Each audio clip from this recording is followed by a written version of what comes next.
En Frisia Oriental se está evitando una nueva guerra. Cada mañana a las 7:30, las fuerzas de la OTAN se preparan para sus vuelos de reconocimiento. Esta unidad especial de la aviación alemana lleva el nombre de un gran piloto. Manfred von Richthofen fue un piloto de caza de la Primera Guerra Mundial. Un piloto excepcional, una estrella, un héroe caballeresco que persigue a los malvados y protege a los buenos. Sus enemigos lo admiraban y lo apodaban el Barón Rojo. En 1918 lograron derribarlo. 100 años más tarde, Richthofen se ha convertido en una leyenda. Ya casi nadie es capaz de diferenciar los datos históricos de la propaganda.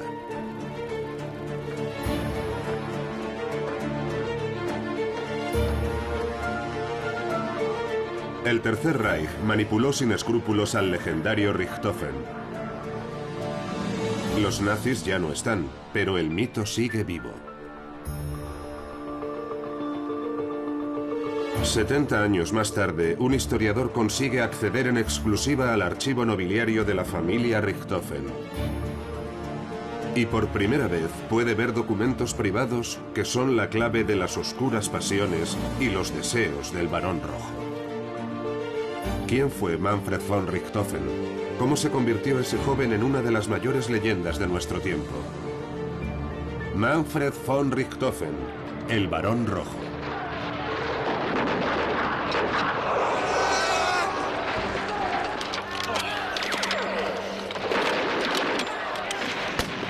En 1914 comienza en Europa una guerra que muchos deseaban. En 1916 la guerra está al borde de la catástrofe. En una dura guerra de posiciones mueren decenas de miles de personas cada día. Alemanes, franceses y sus aliados son masacrados sin sentido por avanzar solo unos pocos metros. Los soldados se vuelven locos de terror. Gas, enfermedades y disparos constantes durante toda la noche que deben soportar tumbados en el barro. Sobre ellos vuelan los aviones, alzándose sobre la mugre, el gas, las trincheras.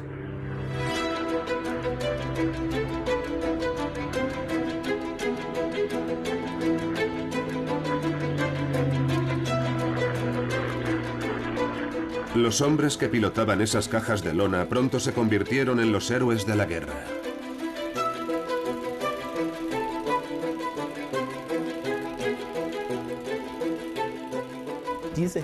Esos héroes no se atravesaban los unos a los otros con la bayoneta, sino que luchaban en el aire.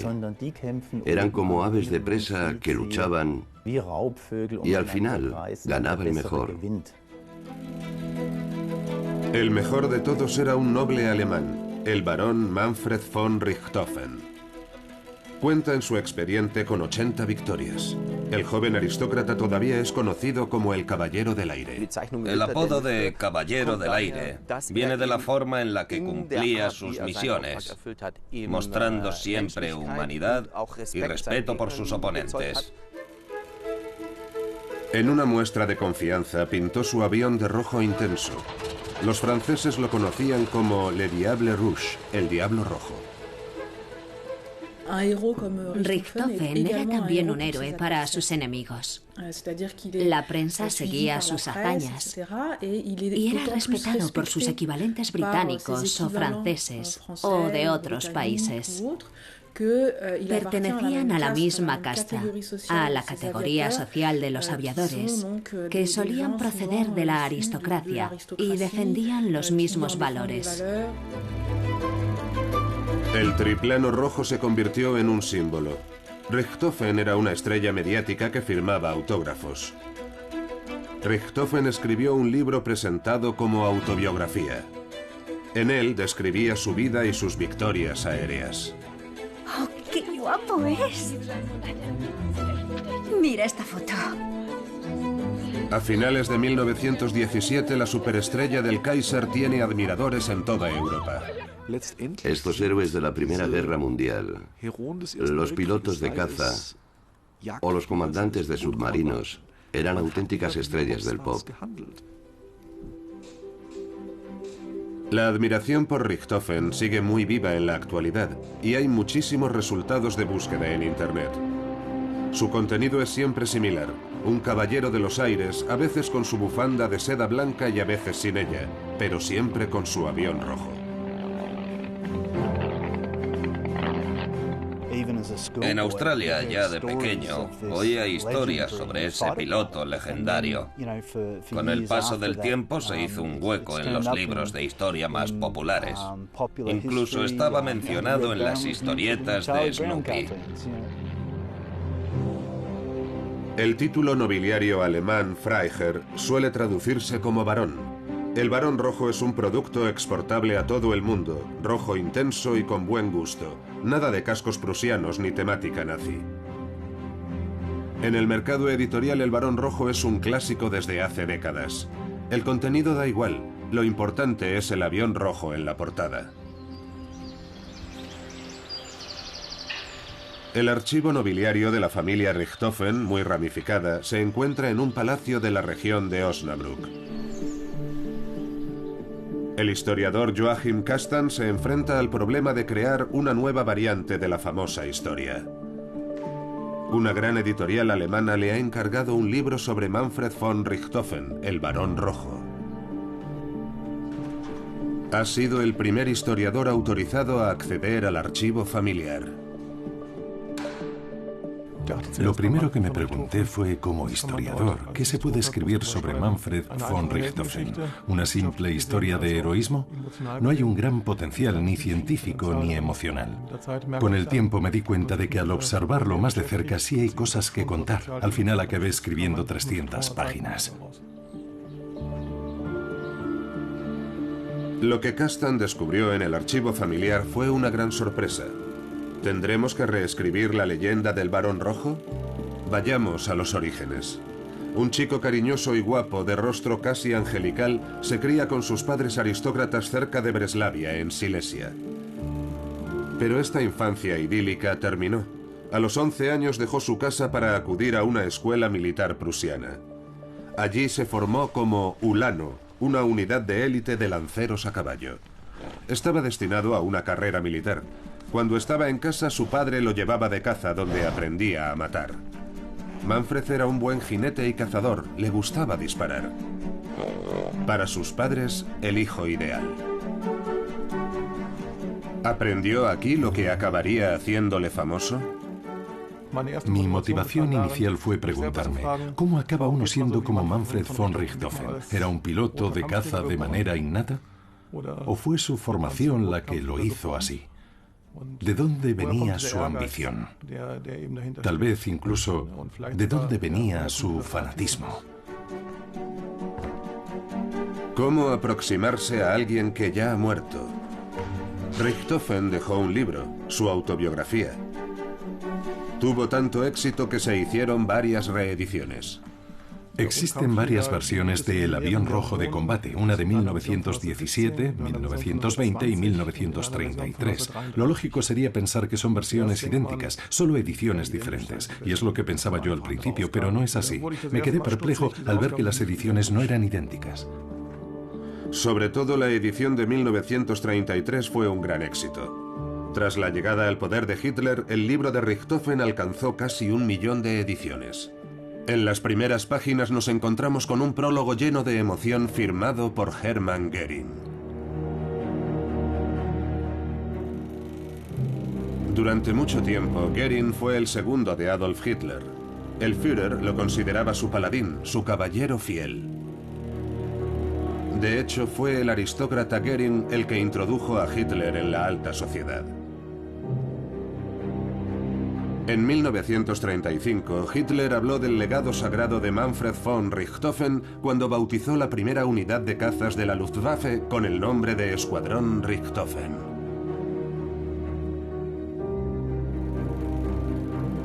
La R roja pintada en el costado de los cazas los hacía identificables desde lejos.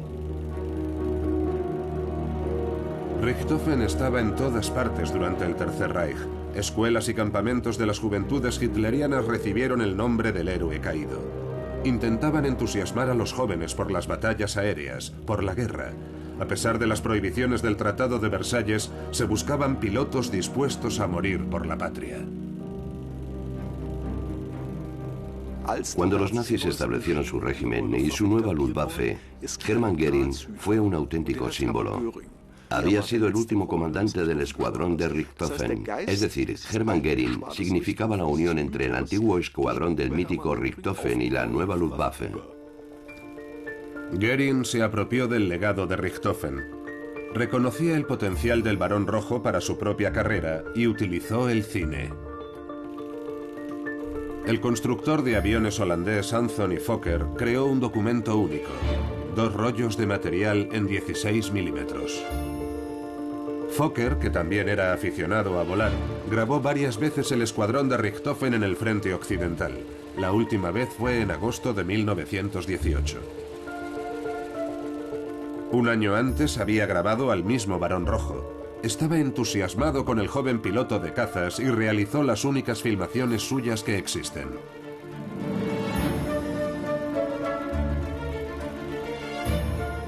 Richthofen murió en 1918 y Hermann Göring asumió el mando del escuadrón. Duró en el cargo solo unas semanas porque la guerra acabó poco después, pero ese breve tiempo como comandante le fue muy útil 15 años más tarde.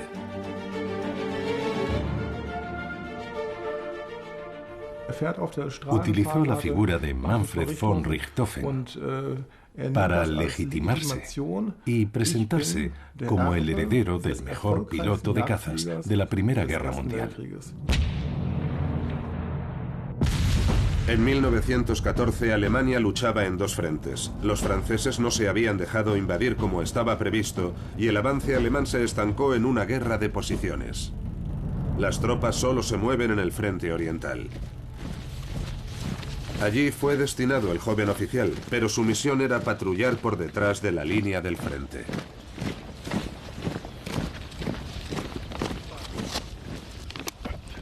Era una zona tranquila y poco peligrosa. Manfred está decepcionado. No vengo a la guerra para buscar queso y huevos, les decía a sus compañeros.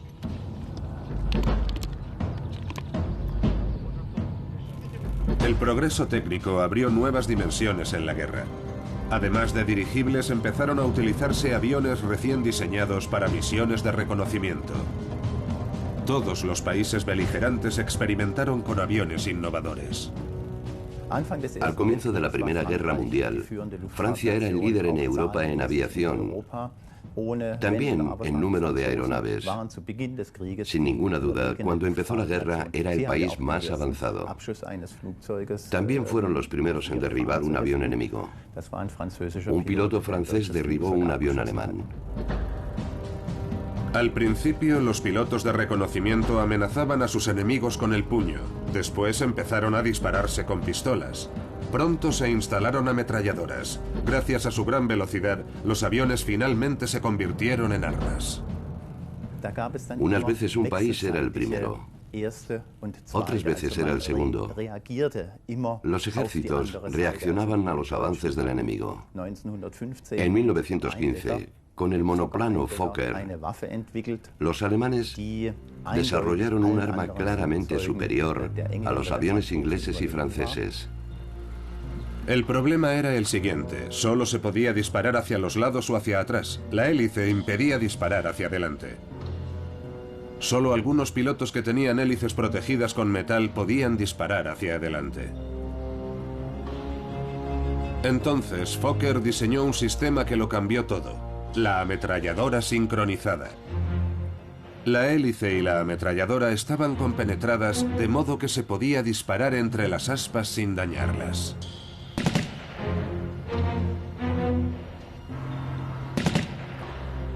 Por primera vez, los pilotos pudieron disparar hacia adelante. El avión se convirtió en un arma de ataque. Los pilotos alemanes se hicieron con el control del espacio aéreo en el oeste. Poco antes del invento de Fokker, Richthofen se encontró casualmente con el piloto Oswald Belke. Belke fue el primero en perseguir activamente otros aviones. Richthofen, que seguía aburrido en la retaguardia, quiso unirse a su escuadrón. Belke se encargó personalmente de su formación. Por primera vez, Richthofen estaba apasionado por algo, poseído por una euforia desconocida. Le confió su sueño a su madre. Quería aprender de su ídolo Belke. Ahora soy piloto de combate, mamá. No es como disparar con una escopeta, hay que apuntar con todo el avión.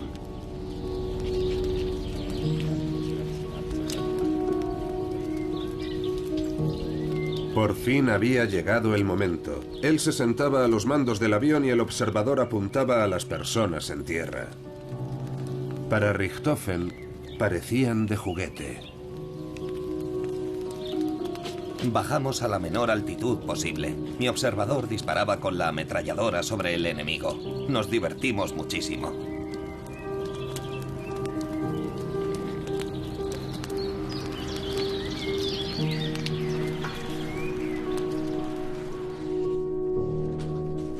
El historiador Joachim Kastan encuentra estas sorprendentes confesiones en el archivo familiar. Richthofen informa a Kunigunde de sus logros. Quiere impresionar a su ambiciosa madre. Kunigunde von Richthofen fue, en mi opinión, la figura central en la vida de Manfred von Richthofen. Desde el principio, Kunigunde von Richthofen había proyectado en su hijo lo que no veía en su marido: ambición y éxito. La madre de Manfred procedía de una familia acaudalada y famosa, pero el padre no era tan rico. Esta fotografía de una familia idílica es engañosa. El padre, Albrecht, no había aportado riquezas al matrimonio. Además, tuvo que abandonar su carrera militar antes de tiempo. La baronesa Kunigunde von Richthofen vivía siempre preocupada por el dinero y por su posición en la sociedad. Muchas veces tenía que pedir dinero a sus padres, una vergüenza. Su hijo debía compensar los fracasos de su marido. En 1960, Kunigunde volcó su rabia y sus esperanzas en un diario cuya publicación nunca autorizó.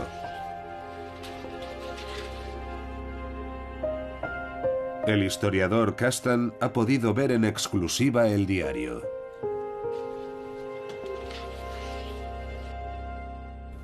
Lo más interesante del texto es que describe cómo funcionaba la familia. La relación de los padres, de la madre con su hijo, del padre con su hijo y de los hermanos entre sí. Es la clave para entender cómo funcionaba como persona. La pequeña ciudad de Schweidnitz, cerca de Breslavia, era el hogar de la familia de Manfred. Kastan decidió visitar el lugar para comparar las notas del diario con la realidad.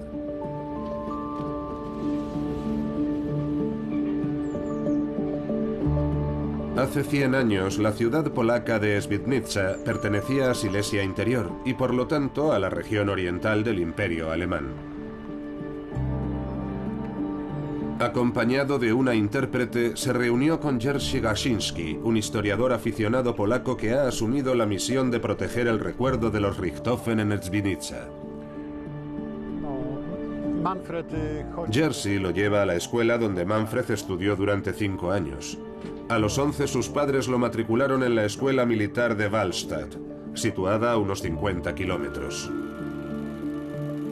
Los dos hermanos menores, Lothar y Volko, se quedaron en la escuela del pueblo. Esto no pasa sin dejar algún tipo de marca. A los 11 años lo mandan a una escuela militar, expulsado del seno de la familia. A lo mejor soy muy inocente al preguntarme dónde está el calor de un hogar, una vida en familia. Esas escuelas militares recibían niños y los convertían en soldados.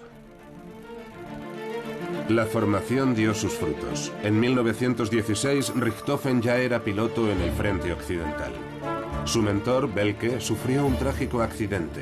Para Richthofen no era solo un modelo como piloto, sino una especie de figura paterna. Sus normas para el combate aéreo las dicta Belke, son para él como la Biblia.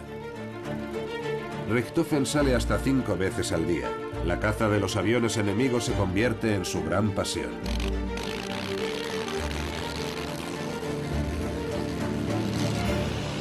El 17 de septiembre de 1916 derriba su primer avión en el norte de Francia.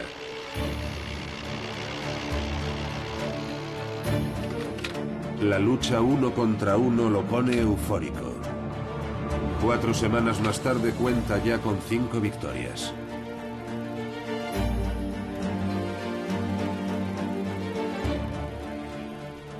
Sin duda, ser el mejor en una nueva tecnología era emocionante. Para muchos de ellos, se convirtió en una pasión. Y también está la expresión salir de caza. Fue en aquel momento cuando se empezó a usar la expresión piloto de caza. Más adelante se denominaban pilotos de combate, pero en la Primera Guerra Mundial se usaba el término caza. Cuando salían a volar decían que salían de caza. Richthofen era un cazador de trofeos. Por cada rival derribado mandaba grabar una copa de plata. Quería que todos fuesen testigos de sus triunfos. Debido a esta forma de pensar, a la idea de ser un cazador, cada vez que derribaba un avión, aterrizaba cerca de él y se llevaba la matrícula. Se llevaba todo lo que podía para decorar su habitación en la casa de sus padres. Pero Richthofen quería algo más. Quería obtener la máxima distinción militar que podía recibir, la Orden pour le Mérite. Su ídolo, Belke, también la tenía. Debía demostrar que había derribado a 16 rivales y se esforzaba mucho por reunir las pruebas. Cada piloto muerto lo acercaba a la fama y el reconocimiento que deseaba. Por fin, después de 16 victorias, pudo ponerse al cuello la ansiada medalla. Kunigunde estaba rebosante de alegría cuando llegó a Schweidnitz con ella. Para los soldados, estas medallas tienen una función simbólica importante, pero la percepción puede variar. Para algunos es una prueba de valor, de heroísmo, algo que pueden dejar para la posteridad, como símbolo tangible de su heroísmo. 1917. El imperio alemán está en un mal momento. Los aliados llevan nuevas máquinas al frente y la guerra se transforma en una guerra de desgaste.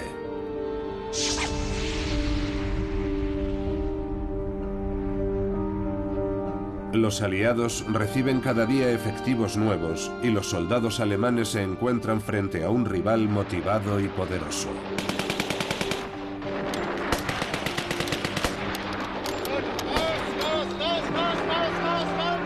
Rodeados por montañas de cadáveres, están al límite de sus fuerzas.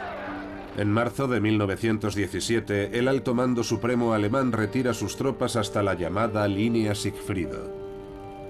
En la batalla de Verdún de 1916, habían muerto miles de soldados cada día. En la batalla del Somme, aún más, sin ningún beneficio estratégico. Ya habían caído 6 millones de soldados. Y la patria se hundía en la tristeza y el miedo. Los cambios de actitud en el pueblo producen efectos en el frente, y la situación del frente también tiene efectos en el pueblo. Los vínculos entre el frente y el pueblo son fuertes, y en las épocas de baja moral de 1916-1917 los ánimos son similares en el ejército y entre los civiles. Fue la época de las grandes huelgas, de los motines en el ejército francés. Los soldados y los civiles se influyen mutuamente. La escasez de combustible, el racionamiento y las malas noticias del frente hacían que el día a día fuese muy difícil. El pueblo empezaba a pelear por la comida. El invierno de 1916 y 1917 se recuerda en la memoria colectiva alemana como invierno de los nabos. Mira lo que has hecho, no me has dado nada, no.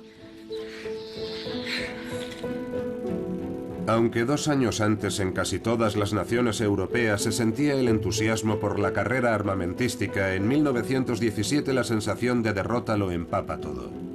Militarmente, Alemania está al límite. Los generales Paul von Hindenburg y Erich Ludendorff tienen que hacer algo. Entonces, Ludendorff descubre a Manfred von Richthofen.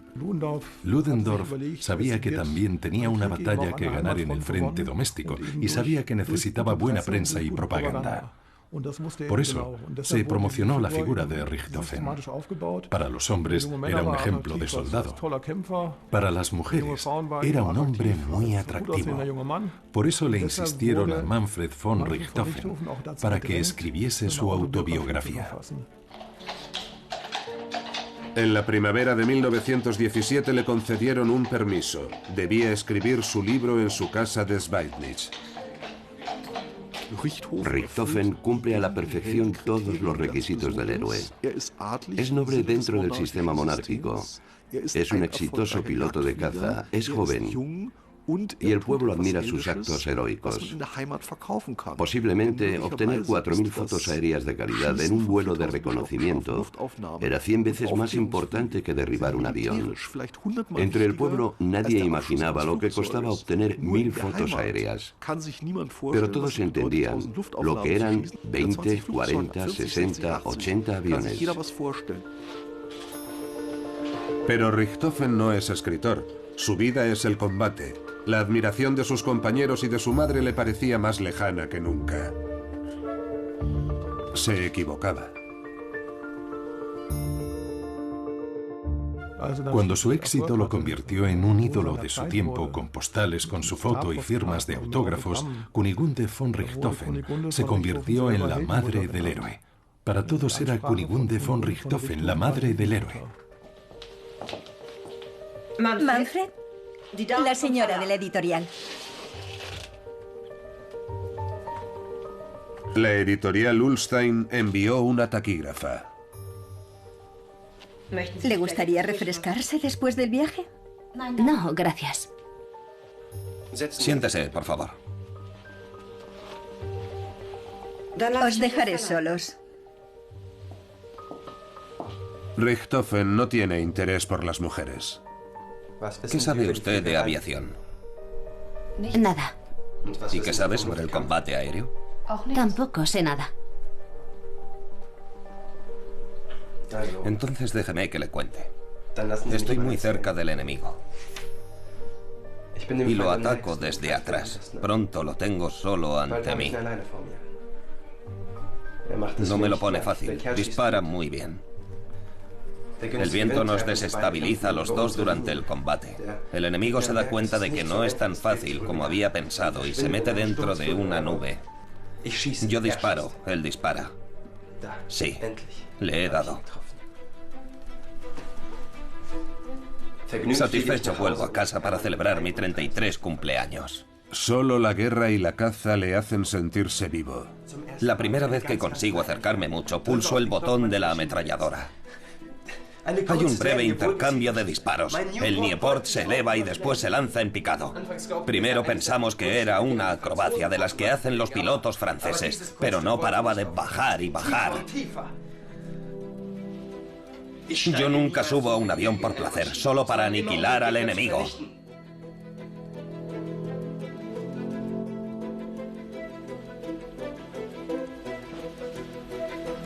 La admiración de las mujeres dejaba frío al joven Richthofen.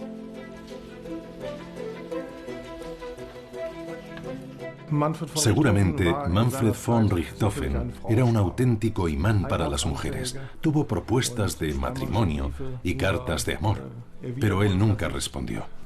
Manfred von Richthofen nunca tuvo novia, ni siquiera una breve relación. Hay que entender que estos cadetes crecían en una sociedad muy masculina. Las únicas mujeres con las que se relacionó fueron su hermana y su madre. Richthofen solo se sentía cómodo cuando estaba con sus compañeros. El frente era su hogar. En el combate, observa su compañero de escuadrón Ernst Udet, Richthofen parecía olvidarse de su vida. Casarse y tener familia no significaba nada para él. Vivía siempre al límite, de una manera que otros solo experimentaban en ocasiones. El equipo de relaciones públicas de Ludendorff presentaba al cazador de personas como un caballero del aire que perdonaba la vida a sus enemigos después de pedirles que aterrizasen. La filmación de Fokker documenta la leyenda. La secretaria dejó fuera del libro todos los detalles de su pasión por matar.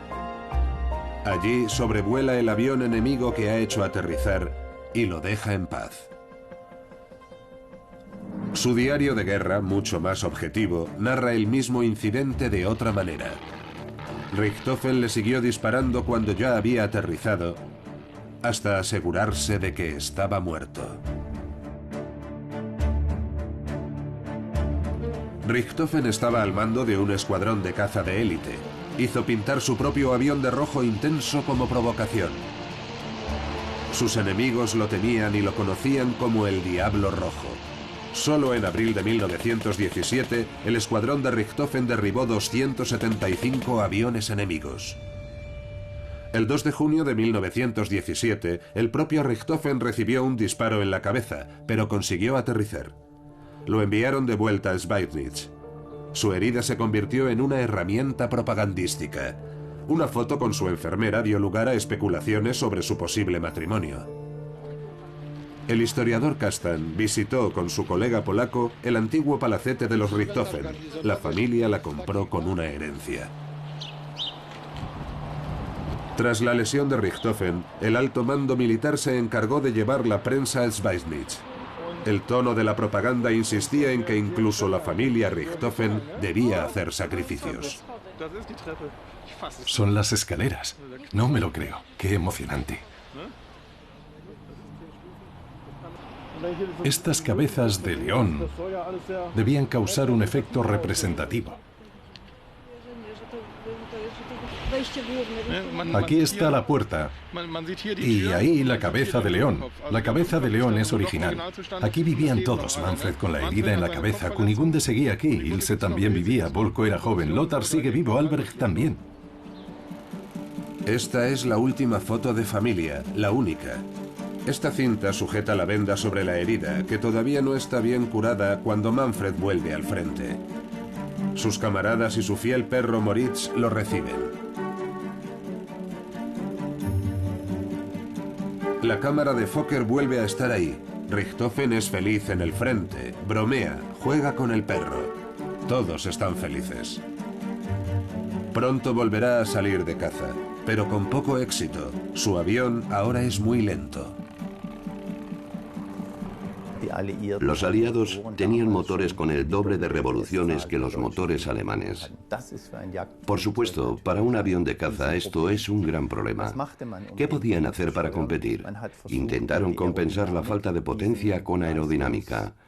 Un avión con una aerodinámica muy buena ofrece menos resistencia al aire, por lo que necesita menos potencia para alcanzar una determinada velocidad.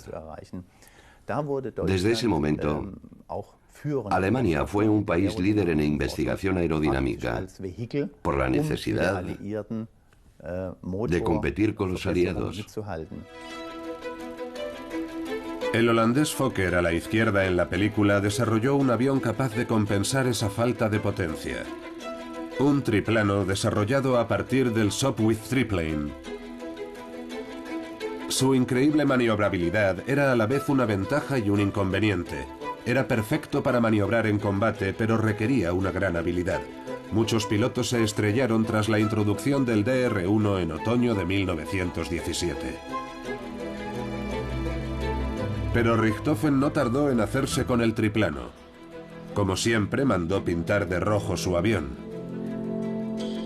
El DR-1 tenía una gran fuerza ascensional gracias a sus 3 alas, un pequeño estabilizador horizontal que hacía que entrase en barrena fácilmente y un fuselaje corto y poco estable, pero que permitía obtener buenas posiciones de disparo en combate.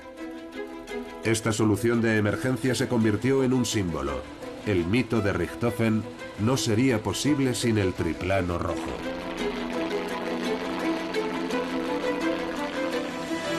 Las réplicas, siempre con el texto Spandau MG rotulado, no faltan en ninguna feria de aviación. Un hombre y su máquina de guerra.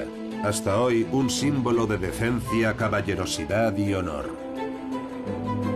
En el Imperio, en el Tercer Reich e incluso en la actual República Federal, Manfred von Richthofen es un modelo para todos. Wittmund, Frisia Oriental. Por orden de la OTAN, la aviación federal alemana sigue teniendo un escuadrón Richthofen. Para mí el nombre Richthofen representa profesionalidad, disponibilidad para el servicio y coraje para hacer lo que requiere la situación, para proteger su país y cumplir su misión. Pero la misión y la patria no eran muy importantes para Richthofen. En sus documentos, la guerra es un lugar donde se siente en el centro del mundo. Buenos días, escuadrón. Hoy empezamos en la 2-6. Personalmente, lo que más admiro de Manfred von Richthofen es que le ofrecieron varias veces enviarlo cerca de su casa, lejos del peligro. La intención era conseguir que el héroe siguiese vivo, naturalmente, pero lo rechazó porque no quería abandonar a sus compañeros. En realidad, Richthofen rechazó la oferta porque la guerra era su vida. En agosto de 1917, después del disparo en la cabeza, volvió a su unidad, pero estaba cambiado. Antes, Manfred von Richthofen intentaba eliminar al rival rápidamente con un disparo en la cabeza. Sin embargo, durante sus últimos meses de vida, se esforzaba por hacer que los aviones enemigos se precipitasen en llamas. Y también preguntaba a sus compañeros de escuadrón si habían hecho arder el avión enemigo. Debemos tener en cuenta que en aquel tiempo los aviadores no llevaban paracaídas. Ser derribado de esa manera era una deshonra. Acabó por alienar a sus hombres. Cada vez que derribaba un avión, ellos debían ir a buscarle las matrículas. Richthofen no soportaba ver los cadáveres carbonizados. Durante un viaje en tren comentó lo bien que le sabía la comida, aunque acababa de derribar a un par de pilotos envueltos en llamas. Pero ni la nueva técnica de Richthofen ni su libro salvaron a los alemanes de la derrota inminente. En el año 1916, Manfred von Richthofen ya tenía claro que Alemania no podía ganar la guerra. Sin embargo, escribió que no habría un ganador claro. En 1917 y 1918 ya lo tenía claro. Alemania iba a perder la guerra. El imperio alemán se desmoronaría con un gran estruendo. Se preguntaba, ¿qué sería de él tras la derrota? La última vez que Manfred von Richthofen visitó a su familia en Schweidnitz, se despidió de su hermana Ilse y le dijo ya en el andén: es una pena que no haya podido venir más a Schweidnitz y que no nos hayamos visto más. Pero debes entender que no voy a morir en la cama. Ante sus hombres seguía mostrando confianza, pero por dentro estaba por los suelos. Al perder la guerra perdería también todo lo que le hacía feliz. Su aura de héroe, la emoción del combate aéreo, derribar a sus rivales envueltos en llamas. Con su propio fin a la vista, Richthofen se preparó para sus últimas batallas. Una quinta parte de sus victorias aéreas las consiguió durante las últimas 4 semanas de su vida.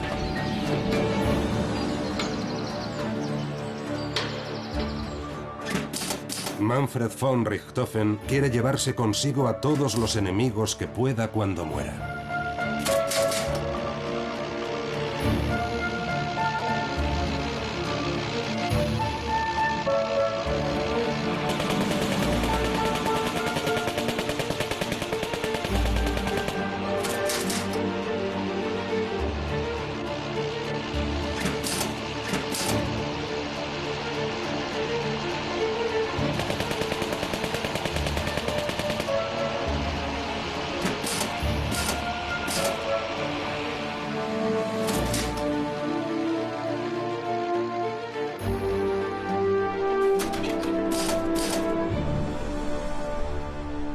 Después de derribar 80 aviones aliados, él mismo recibió un disparo.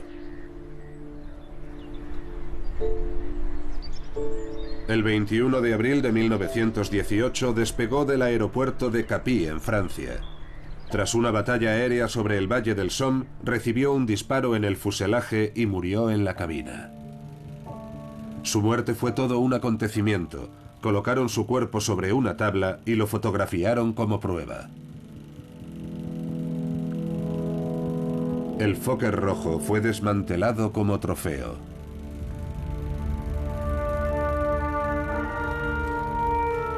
Pero los enemigos lo trataron con un gran respeto. Eso también forma parte de la leyenda de Richthofen.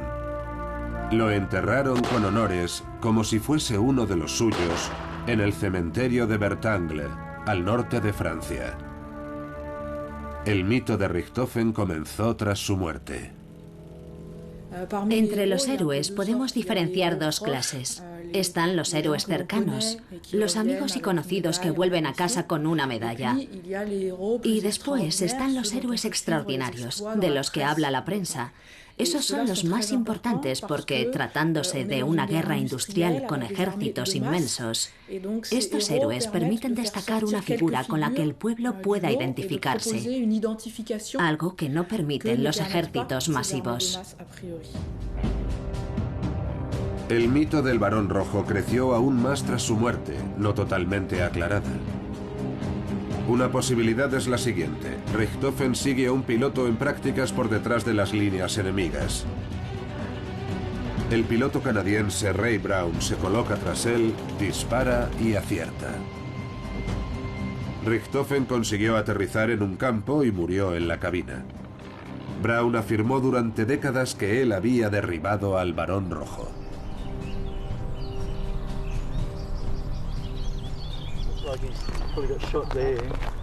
Pero también había tiradores en tierra. Unos australianos admiradores de Richthofen discuten la ruta de vuelo del Barón Rojo. El antiguo piloto de las Fuerzas Aéreas Australianas, Peter Jeffrey, lleva tiempo investigando otra posibilidad. Cree que fueron los australianos los que derribaron al Barón Rojo. El Barón Rojo es un personaje importante en la historia de la Commonwealth. Nos interesa mucho su figura. Creemos que el Barón Rojo fue derribado por fuerzas de tierra, probablemente soldados australianos que se encontraban en esta zona. El grupo se dirige al lugar donde el Barón Rojo murió dentro de su cabina. Junto a la carretera hay una placa conmemorativa. Es el fin de semana después del 21 de abril, el aniversario de la muerte de Manfred von Richthofen. Ha pasado casi un siglo y el lugar sigue fascinando a los turistas. Discuten acaloradamente sobre cuál fue el disparo que lo mató. Tras su investigación, el historiador Kastan tiene otra teoría. Estaba determinado a derribar al enemigo. No quería dejarlo escapar. Y la maniobra fue fatal. Podría pensarse que estaba buscando morir como un héroe, que quería que lo derribasen. Incluso se podría hablar de que a consecuencia de la lesión neurológica sufrida ya no veía el peligro y que se convirtió en una presa fácil para los artilleros. Como precaución, Richthofen había nombrado un sucesor para dirigir su escuadrón. Pero este murió 2 meses después, así que lo sucedió el tercero, desconocido hasta entonces, pero que se preocupó de aparecer en la película de Fokker, Hermann Göring. La escena se montó posteriormente y seguramente proceda de otra película. El hecho de que Richthofen y Göring aparezcan juntos no es una casualidad. Hermann Göring quiso hacer creer que fue amigo de Manfred von Richthofen, pero no es cierto. Nunca estuvieron juntos en la misma unidad ni en el mismo escuadrón. Manfred von Richthofen estaba en el escuadrón número 1 y Hermann Göring en el número 3. La película de Fokker se editó con mucha inteligencia. Primero se ven algunas escenas de Manfred von Richthofen y después vemos a Hermann Göring con el bastón de Richthofen. Parece que todas las tomas se hayan filmado con unos minutos de diferencia, pero en realidad fueron varios meses. Y tampoco había muchísimos pilotos. Supongo que se conocían, aunque no hay ninguna foto en la que aparezcan los dos. No hay ningún fundamento para hablar de una amistad o de una relación estrecha. Göring está orgulloso de dirigir el escuadrón del famoso héroe. Más tarde esto le dará la oportunidad de cambiar la verdad para beneficiarse. Incluso Kunigunde le fue de ayuda sin querer cuando dijo: No puedo creer que un piloto enemigo haya podido derribar a Manfred.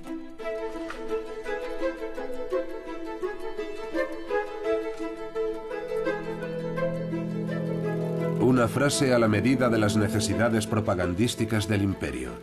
Los líderes del ejército alemán, que como Goering estaban contra el armisticio, distribuyeron una imagen en la que lo apuñalaban por la espalda.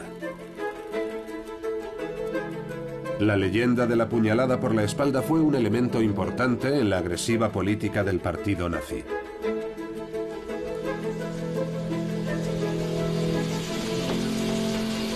Tras la abdicación del Kaiser, la República de Weimar tuvo que luchar contra la antigua élite militar.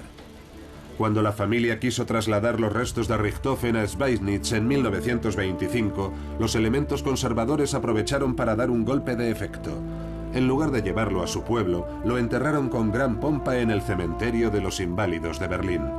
Hubo una gran participación popular y estuvieron presentes su madre y el nuevo presidente Hindenburg. Schweidnitz, la ciudad natal de Richthofen, también tuvo su homenaje. Se erigió un monumento al héroe caído. Pero esa reliquia del tiempo del revanchismo es difícil de encontrar. Jerzy Garczynski y Joachim Kastan la buscan. Mirando atentamente, todavía se lee Manfred Freiherr von Richthofen. Todavía se ve. Aquí hay una M. Las letras están borradas. Las han limado. Han utilizado una sierra para piedra y han cortado el monumento por aquí. No parece desgaste normal.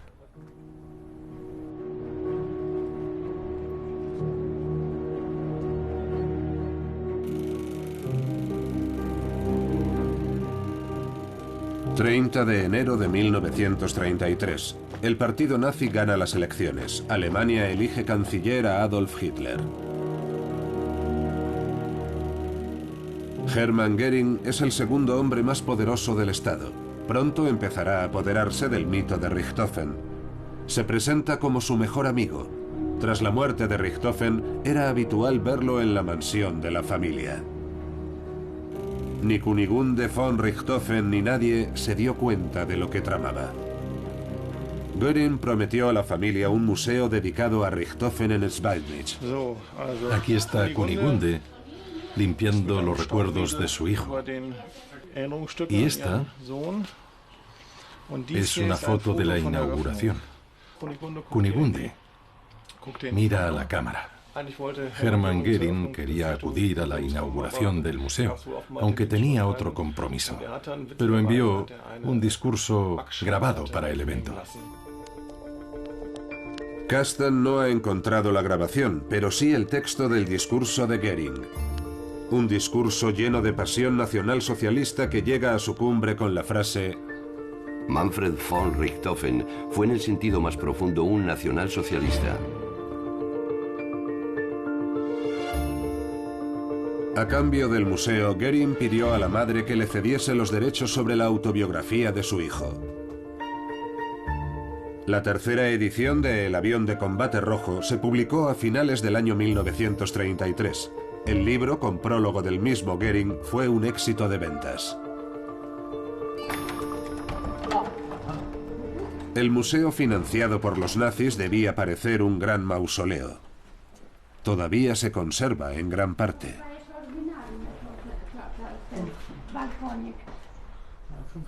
Los números pueden ser los originales. El museo tenía 5 salas. Aquí se ve un 3. Más allá todavía se ve un 5. La muerte de Manfred era el tema de esta sala. Tras esta puerta se exhibían cartas de pésame escritas por el Kaiser y por personas importantes. El museo se basaba en las habitaciones originales. Esta era la habitación infantil de Manfred von Richthofen. Aquí estaban todas las placas de los aviones derribados. Lo más extraño es la lámpara. Si la miramos de cerca, vemos que es un motor de avión. Y esta mesa está hecha con hélices. Se trata de trofeos de sus cacerías, como si fueran las astas de un ciervo. Manfred von Richthofen amaba la caza tanto de animales como de personas. Nunca ocultó que disfrutaba matando. Tras la muerte de Richthofen, Hermann Göring se aprovechó de la leyenda del aviador para sus propios fines. El Tercer Reich lo celebraba como héroe de las fuerzas aéreas. La lápida desde la que saluda como mariscal de campo imperial está hoy en los terrenos del ejército en Bidmund.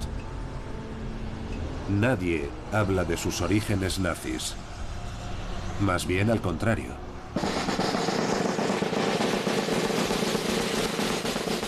Junto a los aliados, todos los años se coloca una corona en el monumento en honor a un hombre utilizado en 2 guerras mundiales por el Kaiser y por los nazis para hacer la guerra más atractiva. Pero la OTAN es una alianza de defensa con legitimidad democrática. ¿Qué lugar puede tener aquí un héroe de guerra tan poco heroico en el mundo actual?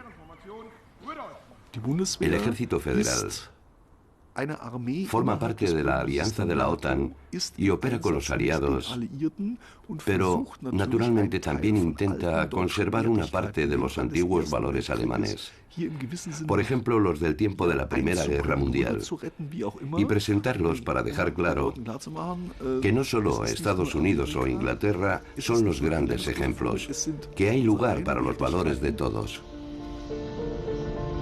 Pero hoy sabemos que los valores, si no iban unidos a medallas y trofeos, no tenían ningún interés para Richthofen. Poco a poco, la persona oculta tras el mito va saliendo a la luz. Era un joven que tuvo que enfrentarse a los horrores del combate aéreo y a la muerte de sus amigos. Las últimas investigaciones nos ayudan a entender que no era solo un personaje, sino un ser humano de verdad. Lo que la investigación nos muestra es una imagen con muchas capas, algunas de ellas desagradables. Richthofen parece un joven inseguro que no conseguía vivir en paz consigo mismo. Tal vez por eso funcionaba tan bien en la guerra. Lo que lo impulsaba de verdad no encaja en la imagen de un héroe, por lo que no se tuvo en cuenta. El deseo de ser visto, de ser amado, de ser admirado. En mi opinión, el amor fue su mayor carencia, lo que no encontró en su vida. Pero no solo la OTAN y el ejército alemán se aferran al mito heroico de Richthofen, sino también la opinión pública. Es un símbolo cargado de nostalgia de los tiempos caballerescos. El Barón Rojo, el Caballero del Aire, el Diablo Rojo. Se han dicho muchas cosas de Manfred von Richthofen y muchas de ellas no eran ciertas, según demuestra la investigación. Pero hay algo que nadie duda. Fue el mejor piloto de su tiempo.